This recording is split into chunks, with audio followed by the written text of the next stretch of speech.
오늘 하나님께서 주시는 은혜의 말씀은 요한복음 9장 35절부터 38절 말씀이 되겠습니다.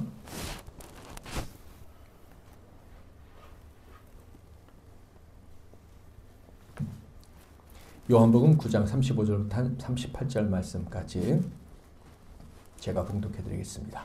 영상을 참조하실 분들은 참조하십시오. 예수께서 그들이 그 사람을 쫓아냈다 하는 말을 들으셨더니 그를 만나사 이르시되 네가 인자를 믿느냐? 대답하여 이르되 주여 그가 누구시오니까 내가 믿고자 하나이다. 예수께서 이르시되 내가 그를 보았거니와 지금 너와 말하는 자가 그이니라. 이르되 주여 내가 믿나이다 하고 절하는지라. 아멘.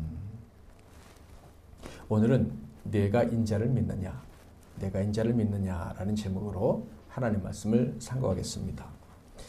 세상 사람들이 교회에 대해서 생각할 때, 상상할 때 교회의 시그니처 상황, 교회의 특징적인 상황, 교회에서 벌어지는 일 중에 아주 상징적인 거 하면 뭘 생각할, 어떤 걸 떠올릴 것 같습니까? 혹시 이거 아닐까요? 미션입니까? 그러면 뭐라 그래요? 아멘. 이거 하니까 하는 생각을 해봅니다.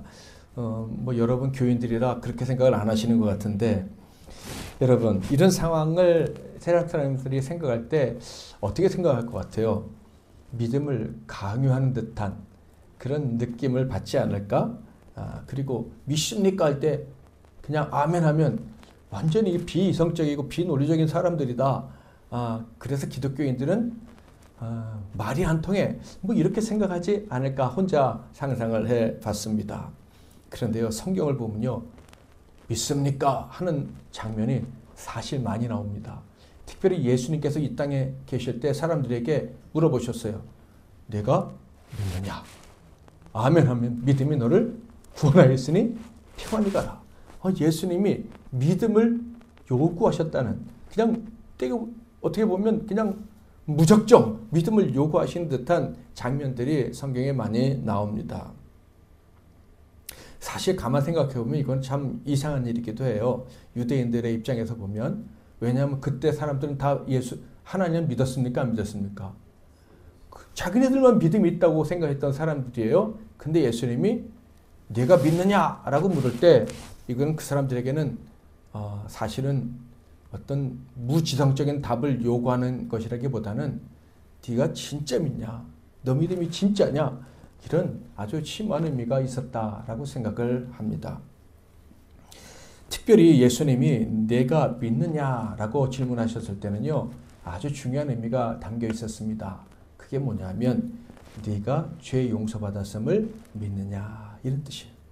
다시 말해, 내가 네 죄를 용서할 수 있는 권한이 있는 것을 믿느냐, 이런 뜻이에요. 다시 말하면 죄가 용서받으면 뭐가 없어져요? 저주가 끊어져요.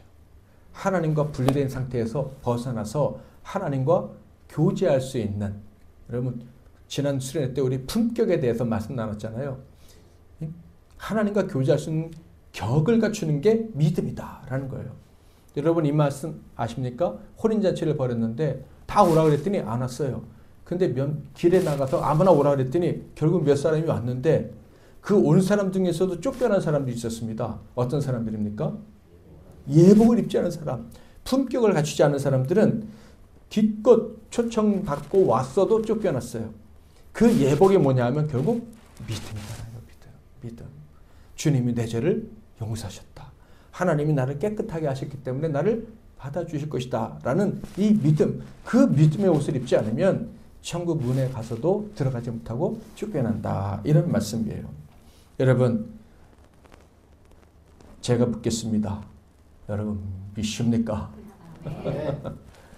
주님이 내 죄를 사하시고 내 죄 때문에 내게 닥칠 저주로부터 건져주실 줄 믿으십니까?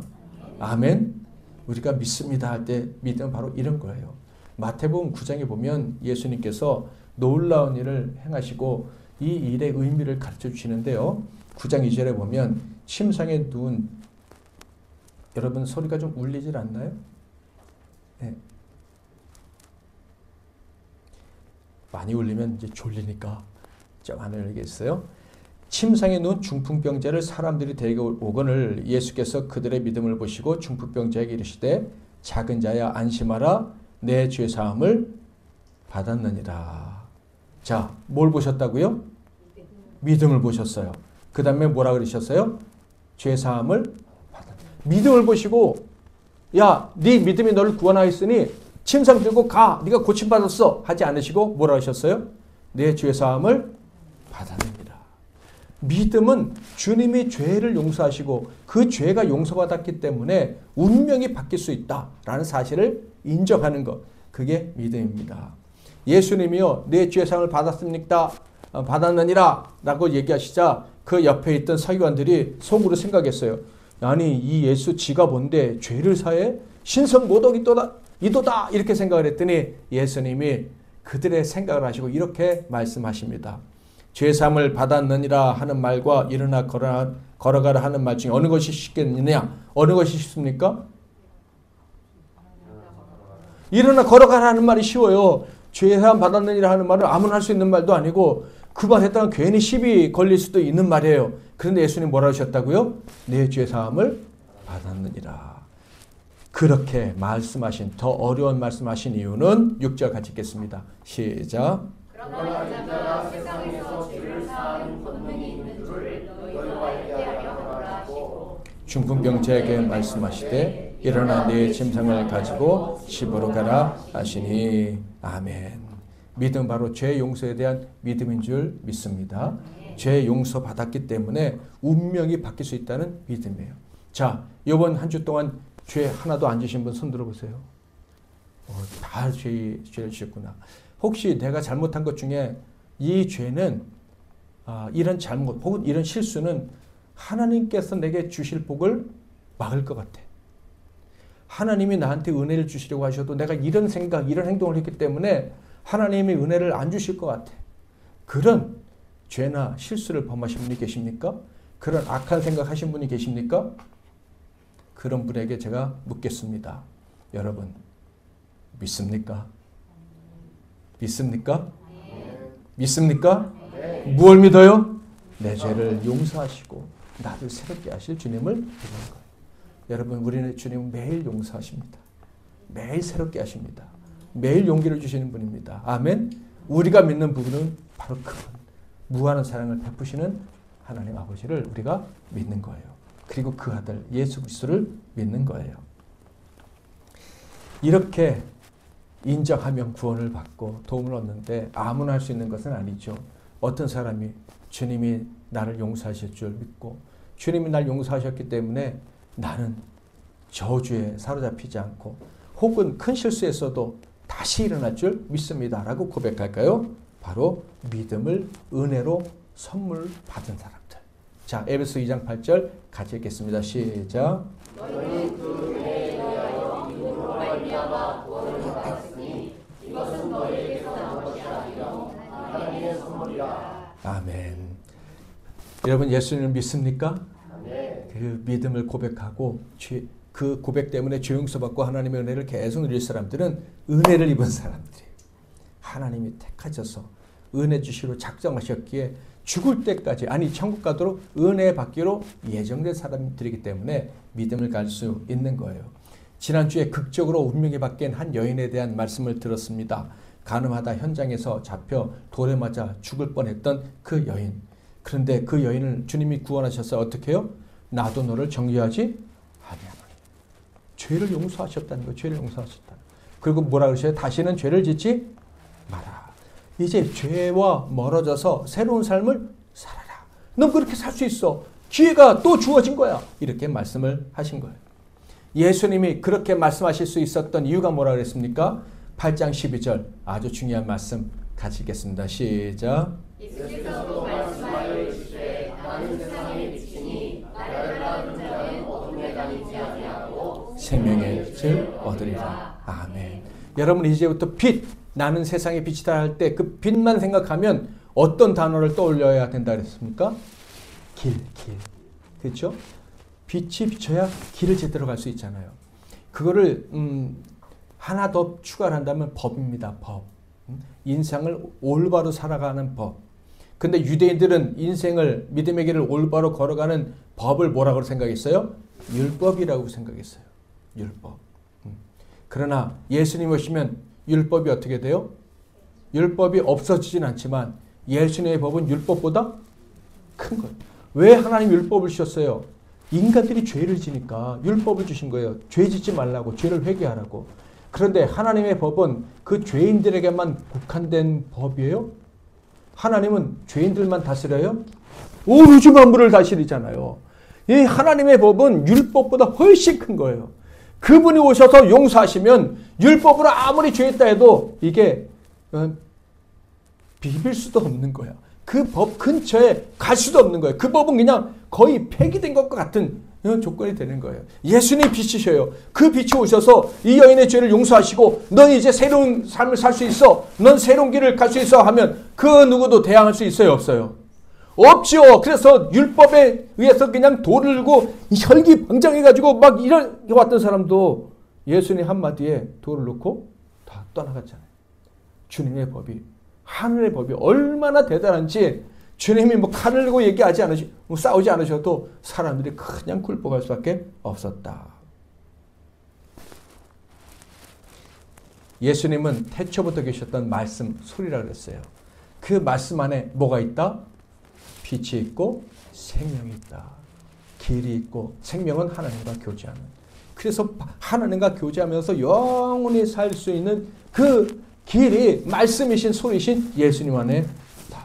그래서 예수님이 사람과 만나시면, 예수님이 사람을 붙잡으시면 그 사람은 길을 발견하고 어둠에서 벗어나와 하나님과 교제하면서 하나님의 복을 누리며 살아갈 수가 있는 거예요. 말씀이신 예수가 생명과 빛을 품고 이 땅에 오신 이유는요, 간단합니다. 죄로 죽을 수밖에 없는 사람들 살리시려고, 망할 수밖에 없는 인생에게 새로운 길을, 새로운 인생을 허락해 주시려고 오신 거예요. 달리 표현하면 믿습니까? 네, 그 믿음을 선물하시려고. 전능하신 하나님은 사람이 할 수 없는 일을 하실 수가 있는데 그것은 사람의 모든 죄, 오늘과 어제, 내일의 모든 죄를 용서하고 하나님과 더불어 살 수 있는 그런 길을 주실 수 있는 분이시다. 그것을 믿는 믿음을 주시려고 예수님이 오신 거예요. 자, 8장에서 그 여인을 살리신 주님이 9장에서 또 한 사람을 살리시기 위해서 이 일을 하십니다. 9장 1절 같이 한번 읽어볼까요? 시작. 예수께서 길을 가실 때 발로부터 맹인된 사람을 보시니라. 자, 맹인은 맹인인데 언제부터 맹인이라고요? 한 번도 세상이 어떤 것인지 경험해 본 적이 없는 사람을 누가 보셨다? 예수님이 보셨다. 예수님이 보셨다는 것을 강조하신 이유는 그 어둠 안에 있는 사람을 어디로 꺼내시려고? 빛으로 꺼내시려고. 길을 모르는 사람에게 길을 가르쳐 주시려고. 지금 주님이 그를 보셨다는 것을 알 수가 있어요. 자, 그러면 이 사람의 운명이 바뀔 수 있을까요? 없을까요? 당연히 바뀔 수 있죠. 그에겐 하나님의 은혜가 이제 임할 것이기 때문에 우리는 짐작할 수 있어요. 그리고 또 한 가지 필요한 게 있다면 뭘까요? 이 나면서도 소경되었던 사람의 뭐가 필요할까요? 믿음이 필요해요. 내가 믿습니다. 내가 예수의 말씀을 따르겠습니다. 그 말씀에 내 운명을, 내 인생을 걸겠습니다 하는 이제 그 믿음이 필요해요. 하나님의 은혜와 이 도경의 믿음, 이것이 합쳐지면 이제 이 사람의 운명이 바뀌게 될 거예요. 자, 그런데 예수님이 은혜를 베푸시려고 이 사람을 본 순간 제자들이 질문을 해요. 여러분, 이 질문을 읽어보시면서 어떤 사람들의 말과 비슷한지 한번 맞춰보세요. 좀 어렵긴 하지만 같이 한번 읽어볼까요? 9장 2절 시작. 제자들이 물어 이르되 라삐여, 이 사람이 맹인을 한 것이 누구의 죄로 인하여입니까? 자기니까 그의 부모이니까. 혹시 눈치채신 분이 있습니까? 제자들이 한 말이 어떤 사람들의 말과 같은 것인지. 예? 어떤 바리새인들? 조금 전에 여자를 돌로 치료했던 사람들. 눈치채셨어요? 제자들이 이 소경을 정죄하고 있잖아요. 이 소경은 지금도 저주받았는데 죄 때문에 저주받은 거니까 결국 지옥에 떨어질 것이다 라는 것을 전제로 지금 질문하고 있어요. 돌만 들지 않았지 이 소경에게 돌을 던지는 것과 똑같은. 지금 돌을 딱 들고 주님 얘한테 돌 던져도 되죠? 얘가 돌을 맞아야 된다면 누구 죄 때문입니까? 얘 죄 때문입니까? 이 사람의 부모 죄 때문입니까? 어쨌든 이 사람은 돌 맞아도 되죠? 이런 질문을 하고 있는 거예요. 제자들의 영이 이렇게 어둡습니다. 주님이 내가 빛이다 라고 조금 전에 말씀하셨는데, 내가 길이다 라고 조금 전에 말씀하셨는데, 제자들은 지금 여전히 율법의 길 위에 서서 율법의 판단의 기준을 가지고 또 가련한 한 사람을, 조금 아까는 사람들이 그 가련한 여인을 죽이려고 한 것을 봤으면서도 이 나면서부터 한 번도 빛을 보지 못한 이 가련한 운명에게 손가락질하고 저주를 퍼붓고 있는 거예요. 예수님은 조금 아까 그 여인에게 내가 너를 정죄하지 않는다, 이 말씀을 하셨는데도 내가 빛이니까 내가 새로운 살 길을 줄 거니까 너는 내게 순종하면, 죄를 짓지 않으면, 죄 용서받았던 그 삶을 살아가면 살 수 있어 라고 말하셨는데도 주님 이 사람은 죄인이죠. 주님 용서할 수 없죠. 주님도 이 사람은 정죄하시죠. 이렇게 하면서 돌 언제 던질까요? 이러고 있단 말이에요. 얼마나 영적으로 무지한 인생들인가. 우리도 열심히 신앙생활 하면서 하나님께 헌신한다고 할 때 이런 실수를 많이 합니다. 저 집사님은 저 정도밖에 안 돼. 저 반주자는 왜 예배 시간에 시끄럽게 뭘 떨어뜨리고 그래. 저 장로님은, 저 목사님은 이렇게 자기도 모르게 막 정죄하고 판단할 때가 얼마나 많은지 몰라요. 제자들은 기억했어야 했습니다. 예수님은 빛이시다. 어떠한 죄인에게도 새로운 길, 살 길을 알려주실 수 있는 분이시다. 왜? 그분은 하나님이시니까. 율법은 완전하지 않은 것이지만 주님 말씀은 하나님의 말씀이니까 완전한 거야. 그분이 말씀하시면, 그분이 죄 없다 하시면 모든 사람이 죄 없는 거야. 이걸 믿었어야 했어요. 여러분 다음 한번 읽어볼까요? 시작. 완전한 법은 하나님 자신이시다. 아무리 율법이 완전하다고 해도 하나님보다 뛰어넘을 수는 없는 거예요.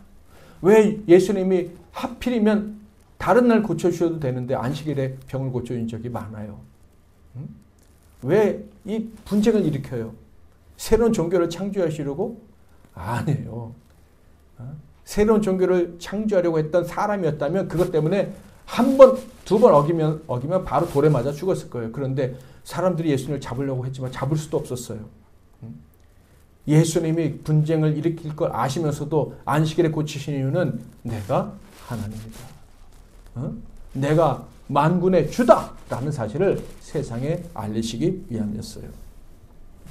예수님이 이렇게 말씀하십니다. 제자들의 그 어리석은 이야기를 들으시고 자, 그 소경에 대해서 말씀을 하시는데 같이 읽어볼까요? 시작.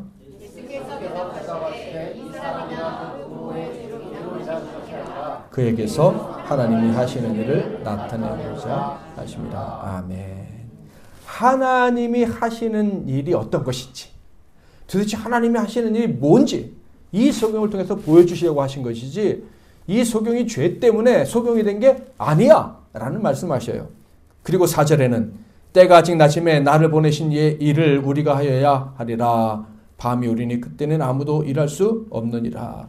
자, 나를 보내신 이의 일을, 하나님이 나를 보내신 이유, 그게 합당한 일을 지금 해야 한다. 자, 하자! 우리가 하자! 라고 말씀하셨는데요. 그 하자 한 다음에 어떤 말씀을 하셨을까요? 이 소경의 눈을 고치시는 일을 하셨을 것 같죠. 그렇죠? 근데 소경을 고치시기 전에 하신 말씀이 더 중요해요. 자, 5절 가지겠습니다. 시작. 아멘. 하나님의 일이 뭐다? 예수 그리스도가 세상의 빛이라는 걸 알리는 것. 아멘. 예수 그리스도를 믿는 사람은 길을 얻을 것이다. 예수 그리스도를 의지하고 예수를 따르는 사람은 결코 망하지 않는다. 이것을 알리는 것이 바로 하나님의 일, 예수 그리스도의 일이었다라는 거예요. 그리고 나서 이제 구체적으로 예수님이 빛이시기 때문에 어떤 일이 벌어지는지 6절, 7절 같이 읽겠습니다. 시작. 이 말씀하시고 땅에 심을 떠 이르시되 실로암 못에 가서 씻으라 하시니 실로암은 번역하면 보냄을 받았다는 뜻이라. 이에 가서 씻고 밝은 눈으로 왔더라. 아멘. 이 사건만 보면 소경이 눈을 떴다라는 것이 정말 엄청난 사건이기 때문에 소경이 눈을 떴다에 온통 관심이 집중될 수밖에 없습니다. 그런데요, 소경이 눈을 떴다라는 사실보다 더 놀라운 사건들, 더 놀라운 주제들이 몇 가지가 있어요. 첫째로는 예수님이 어둠이 아니라 빛이시다. 소경에게 빛을 주실 수 있는 분이시다. 이것을 잊으면 안 되는 거예요. 그리고 두 번째, 실로암 못에 가서 씻으라 했을 때 어떤 일이 벌어졌어요? 실로암 보냄을 받았다라는 뜻인데 누가 보냄을 받았어요? 소경이. 어두움에 캄캄한 밤에 헤매는 사람이 실로암 못에 가서 씻으라고 했더니 거기 가서 씻었다. 예수님이 지금 말씀하시는 장소는 예루살렘 성전 주변이라고 생각이 돼요. 그리고 실로암 못은 그냥 급경사로 내려가서 한 600에서 700m 정도 내려가서 있는 조그만 못이 실로암 못입니다. 그러니까 소경이 가기가 쉬운 길이 아니었다라는 거예요. 그리고 당시 유대인들은 안식일에 몇 미터 이상 움직이면 안 되는 줄 아십니까? 아주 엄격한 사람들은 500m. 그리고 일반적으로는 1km. 그러면 이 소경이 한 600에서 700m를 내려갔다가 또 헐떡거리면서 올라오면 안식일을 범한 것이 되는 거예요. 근데 이 소경이요, 그냥 주님 말씀을 듣고 가서 씻었더니 눈이 밝아지니까 또 주님께 왔다라는 거예요. 여러분, 엄청난 일이 벌어졌어요. 마을 사람들이 이 소경이 눈 뜬 것을 보고 어떻게 반응했을 것 같습니까? 우리 동네에서 정말 태어날 때부터 소경이라 구걸을 하고 있는 애가 있는데 눈을 떴어. 그러면 사람들이 놀랄까요? 안 놀랄까요? 놀라겠죠. 뭐 그 아이가 무슨 부잣집 아들이다, 부잣집 딸이다 그랬으면 잔치가 벌어졌을 수도 있고, 그리고 구약 성경을 보면 이 사람의 눈을 뜨게 하는 것은 오직 하나님만 하실 수 있다 그랬거든요. 그러니까 평생 살아오면서 하나님이 사람을 눈뜨게 하시는 것을 한 번도 못 봤고, 그전에도 본 적이 봤다는 기록을 본 적이 없는 이 사람들이 하나님만이 하실 수 있는 이 일을 예수가 하셨다는 것을 봤으면 진짜 하나님이신가? 하면서 그냥 심장이 덜컥 내려앉아서 어떤 사람은 회개하고 어떤 사람은 뭐 도망가든지 뭐 그런 일이 벌어지지 않았을까라는 생각을 충분히 해볼 수 있는데, 근데 이때 그 마을에서 일어난 가장 중요한 사건은 이것이었습니다. 13절 14절 시작. 그들이 전에 맹인이었던 사람을 데리고 바리새인들에게 갔더라. 예수께서 주님을 불러 눈을 뜨게 하신 날은 안식일이라. 잔치가 벌어진 것도 아니고 회개의 뭐 역사가 벌어진 것도 아니고 뭐 예수를 모시고 부흥회를 연 것도 아니고, 사람들이 그 맹인이었던 사람을 데리고 바리새인들에게 갔다. 왜요? 주님이 안식일에 일하셨으니까. 안식일에 그 소경을 일하도록 만들었으니까. 1km, 2,000걸음 이상 걸으면 안 되는데 그 이상을 걷게 만들었으니까. 이 사람이 안식일 규례를 어겼다고 재판장에 데리고 간 거예요. 그러니까 이 사람들은 하나님이 우리 가운데 오셨다. 하나님이 살아계신다. 하나님이 전능한 힘으로 우리를 구원하기 위해 우리 가운데 오셨다. 여기에는 관심이 없어요. 여러분, 여기에 우리 주님이 같이 계신 줄 믿으시기 바랍니다. 그분의 권능, 그분의 전능하심을 인정하시기를 축복합니다. 그런데 이 바리새인들은 거기에 관심이 없었어요. 어떤 사람이 안식일을 어겼다. 거기에만 그냥 초점이 딱 맞춰져 있는 거예요. 율법을 어겼어. 우리의 법을 어겼어. 하늘의 법은 관심이 없어요. 근데 가만 보면 소경이었던 사람이 안식일을 어긴 것에 관심이 있습니까? 아니면 예수가 안식일을 어긴 것에 관심이 있습니까? 예수가 안식일을 어긴 것에 더 큰 관심이 있어요. 왜? 예수를 믿고 싶지 않으니까. 그래서 이 바리새인들은요, 이 사람도 불러서 추궁을 하고 그의 부모도 불러서 추궁을 합니다. 그 부모가 불렀더니 부모가 뭐라 하냐면, 아, 모릅니다. 그 아이한테 그 고침받은 우리 아들한테 물어보세요. 그러는 거예요.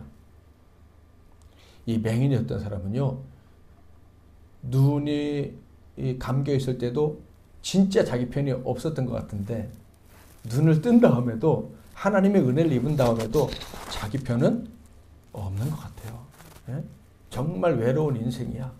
그 부모도 잘못될까봐 아들 편을 안 들어. 아들이 하나님의 은혜를 입었다는데도 그렇게 기뻐하지 않는 것처럼 느껴지는 이 장면이 여기에 기록되어 있어요.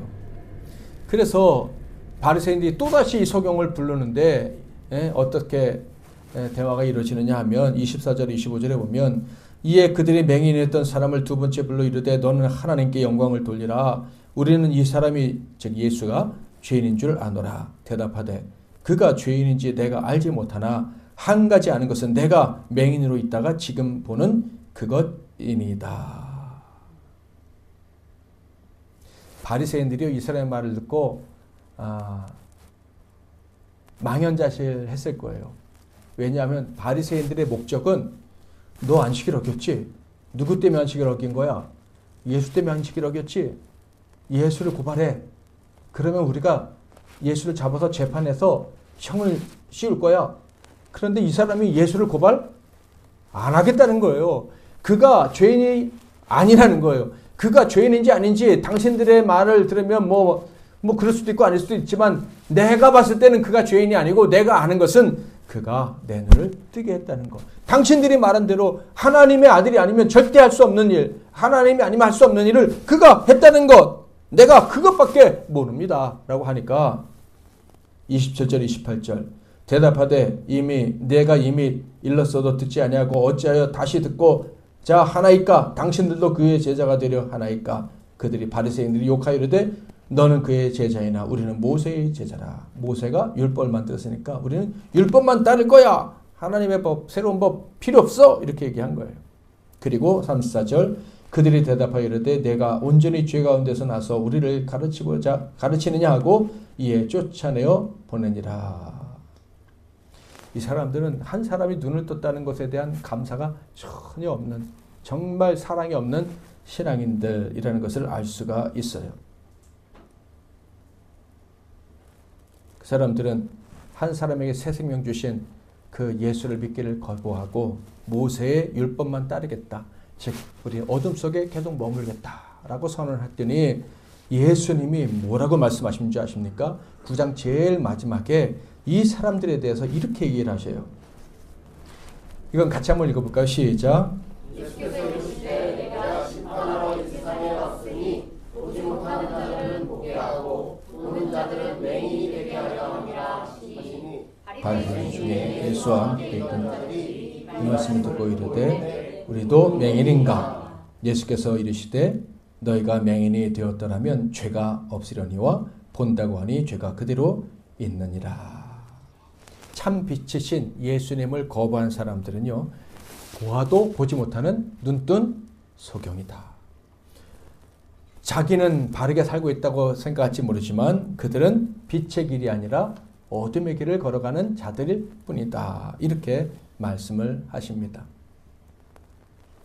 이와 반대로 사람들에게 저주받고 친구가 없었던, 자기 편이 아무도 없는 것처럼 보이는 이 소경이었던 사람은요, 불행한 인생이 아니었어요. 이미 그는 빛의 길로 들어섰기 때문입니다. 그의 운명이 바뀌었음을 예수님은 이렇게 확인해 주셔요. 자, 9장 35절 보면 예수께서 그들이 그 사람을 쫓아냈다 하는 말을 들으셨더니 그를 만나사 이르시되 내가 인자를 믿느냐. 우리가 우스갯소리처럼 하는 말 바로 그거예요. 믿습니까? 네가 믿느냐? 예수님이 물어보신 거예요. 그러니까 어둠에서 빛으로 운명이 바뀐 사람에게 필요한 것은 뭐다? 믿음의 고백이다. 내가 믿습니다 라는 고백이 아주 중요하다는 거예요.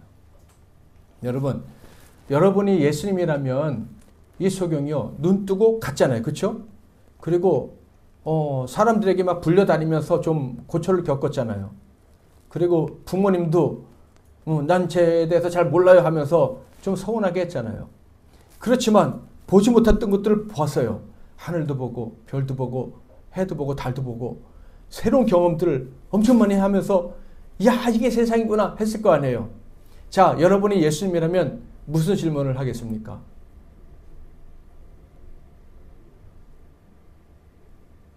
어렵습니까? 시험을 본 학생이 있으면 시험 잘 봤어? 이 얘기를 할 거고, 무슨 병원에서 치료받은 분이 있으면 우리 권사님들 오늘 만나가지고 아이고 주사 맞은 거 이제 잘 그 몸에 잘 맞으셨어요? 아, 회복되셨어요? 뭐 이런 질문 하잖아요. 그렇죠? 그게 우리 일반적인 관심사예요.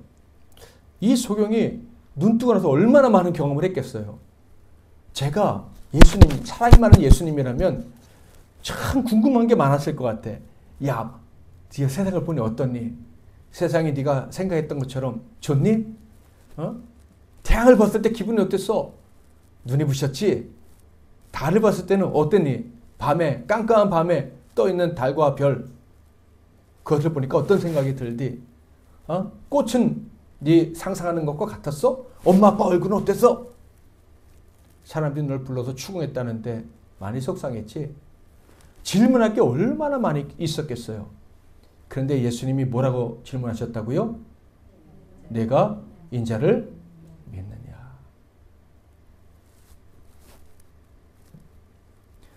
우리 사람들에게 가장 중요한 질문은 믿습니까? 아멘? 믿습니까? 그런데 무엇을 믿느냐가 중요하죠.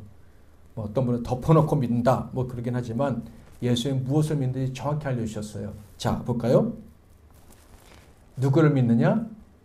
그 앞에 다음 35절 거기 나와 있죠. 누구를 믿느냐? 인자를 믿느냐. 인자가 영어로 보면 The Son of Man입니다. 그 사람의 아들.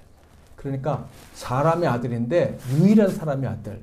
구약 성경에 예언되어져 있는 그 사람의 아들. 이는 곧 하나님의 예언하신 자 메시아.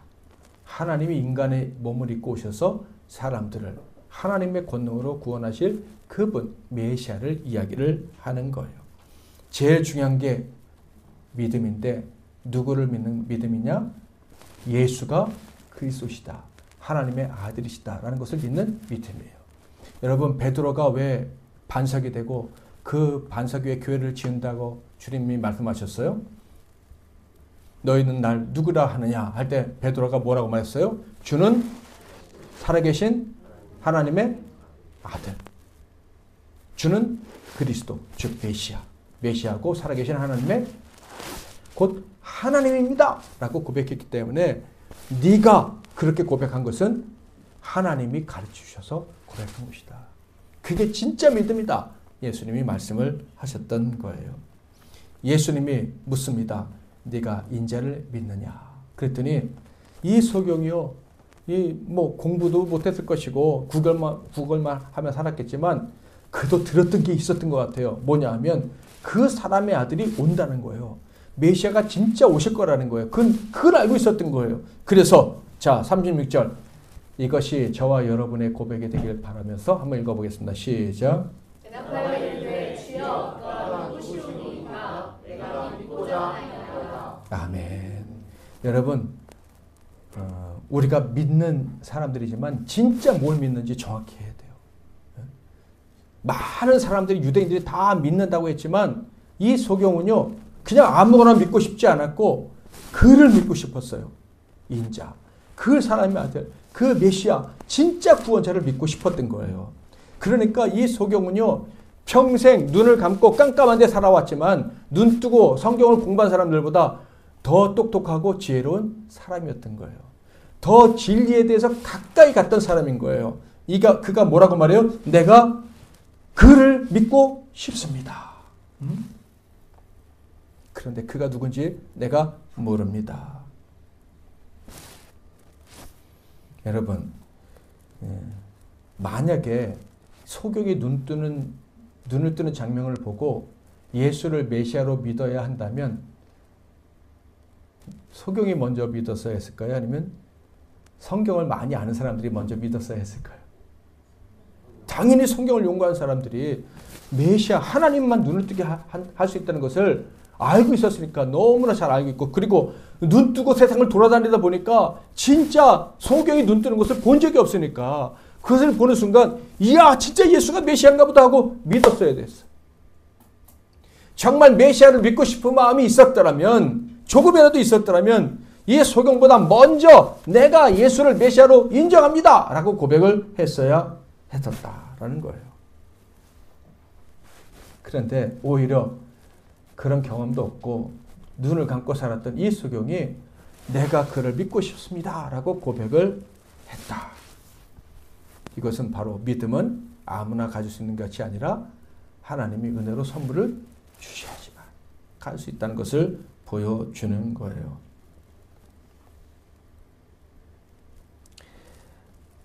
예수님께서 소경에게 하신 질문을 다시 생각해 볼까요? 눈을 뜨니 잘 보이니? 엄마 아빠 얼굴을 이제 보니까 상상했던 것과 비슷하니? 좀 비슷하니까 기쁘니? 예수님 이런 질문하지 않고 네가 인자를 믿느냐? 예수님이 이 질문하신 이유는요, 네가 귀하게 여기는 것이 어떤 것이든지 간에 사람은 그 위에 서는 게 아니야 라는 것을 말씀하시는 거예요. 여러분 뭘 좋아하십니까? 돈을 좋아하십니까? 성공을 좋아하십니까? 넓은 집, 좋은 차 이런 것들을 좋아하십니까? 뭐 사람들에게 칭찬받는 걸 좋아하십니까?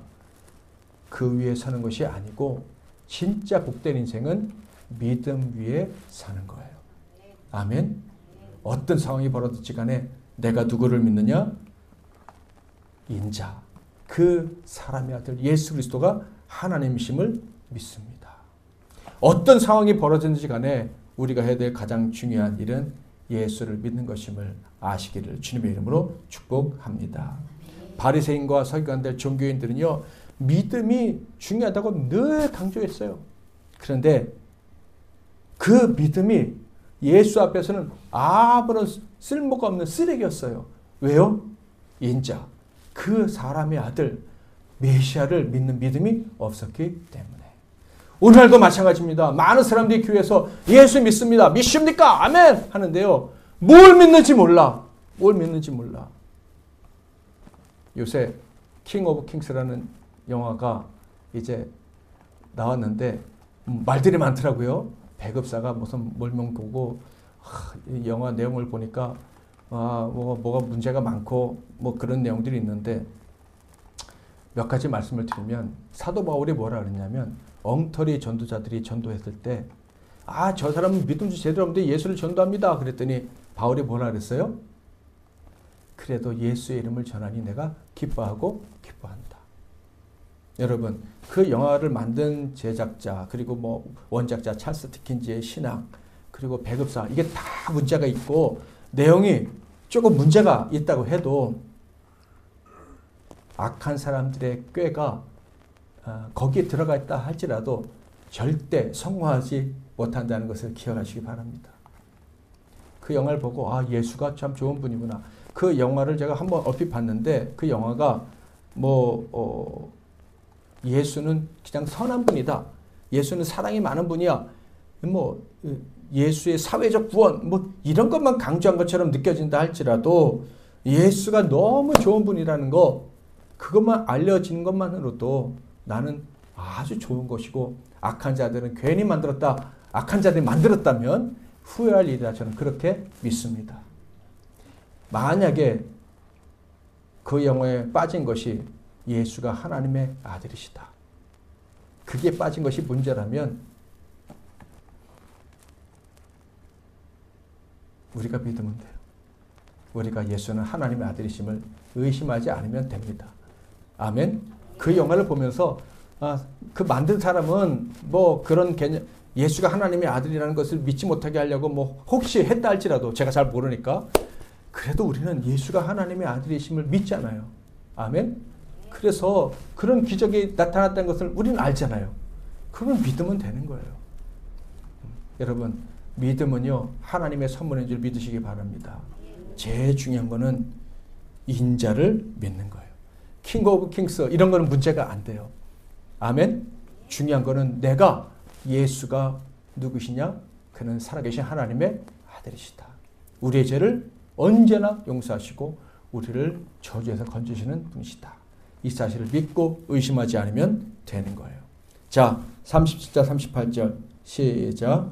예수께서 이르시되 내가 그를 보았거니와 지금 너와 말하는 자가 그이니라. 이르되 주여 내가 있나이다 하고 답하는구나. 그 소경이 묻습니다. 그분이 누굽니까? 네가 대화하는 그 사람 곧 내가 그다 메시아다.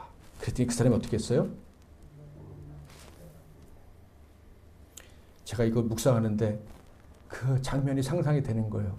내가 설교할 때 요들에 한번 해볼까 말까 말 생각을 했는데 여기 나가가지고 엎어져서 내가 믿나이다. 내가 믿나이다. 내가 믿나이다. 그랬을 것 같아요. 사람들이 말할 때 넌 저주받은 인생이야. 너는 희망이 없어. 그랬는데 메시아가 눈을 뜨게 해주시고 그 다음에 네가 인자를 믿느냐? 너도 믿음을 가질 수 있어. 너 같은 자도 하나님 앞에 인정받는 믿음을 가질 수 있어.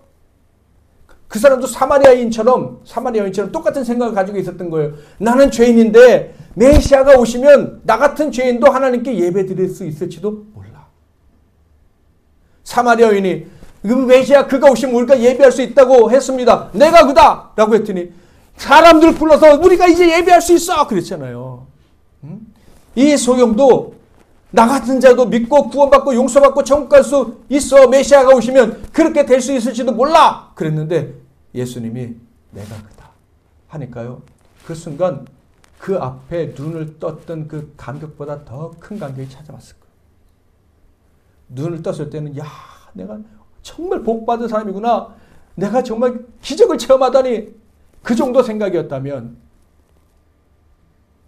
네가 이제 메시아를 구주로 영접하고 믿게 되었어. 너의 믿음이 하나님이 인정해 주시는 믿음이 된 거야. 그래서 그 믿음이 너를 구원한 거야.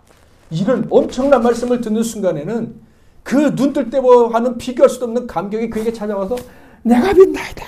내가 믿나이다. 엎어져 절하면서 믿나이다. 믿나이다. 믿나이다. 그랬을 거예요.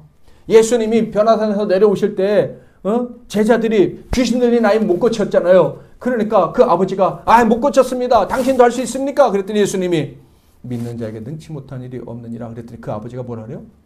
내가 믿습니다. 나의 믿음 없는 것을 용서해 주세요. 그랬더니 예수님이 고쳐주셨잖아요. 믿음이 얼마나 대단한 것인지 잊고 살고 정말 그 완벽한 믿음을 갖고서 살고 싶었던 사람들이 드디어 믿음을 가질 수 있다. 지금 네가 믿음을 가질 수 있어. 라는 말씀을 듣는 순간 그 감격했던 것들을 우리가 좀 상상하고 그런 그 감격스러운 믿음이 내게도 왔다는 사실을 깨달았으면 좋겠어요. 이번 한 주간에도 많은 일들이 우리에게 있겠지만은 이번 한 주간 우리는 너끈 이길 수 있습니다. 왜냐하면 나에게 뭐가 있으니까? 믿음이 있으니까. 어떤 믿음? 내 죄를 용서하시고 내게 길을 비춰주시고 내 운명을 언제나 바꿔주시고 바른 길을 누려주시는 그분에 대한 믿음이 우리에게 있습니다. 아멘. 그 믿음을 잃지 않으려고 우리가 말씀을 보고 기도하는 거예요. 여러분 어디 있든지 예배하시려 애쓰시고 말씀 읽고 기도하기를 힘쓰시기를 주님의 이름으로 축복합니다. 근데 무엇을 가지고? 믿음으로. 지금 여기 주님 나와 함께 계시죠. 나를 용서하시고 내게 새날을 주시고 길을 열어주시려고 주님 여기 나와 함께 계심을 내가 믿습니다. 믿습니다 하면서 한 주간도 살아가시길 주님의 이름으로 축복합니다. 아멘. 그것이 그 어떤 것보다도 복된 것임을 늘 기억할 수 있기를 주님의 이름으로 축복합니다. 예수께서 그들이 그 사람을 쫓아냈다 하는 말을 들으셨더니 그를 만나사 이르시되 내가 인자를 믿느냐. 아멘. 이제는 우리 주 예수 그리스도를 예수 그리스도의 크신 은혜와 우리 아버지 하나님의 극진하신 사랑하심과 성령님의 위로 교통 충만, 빛이 내게 비추었음을 알고 두려움 없이 믿음의 길을 달려가게 하시는 성령의 역사가 내가 믿나이다 고백하는 이 복된 종들과 그들의 가정과 건강과 미래 위에 이 나라 이민족과 세계 열방 위에 우리 12교회 위에 이제로부터 영원토록 함께 하실지어다. 아멘.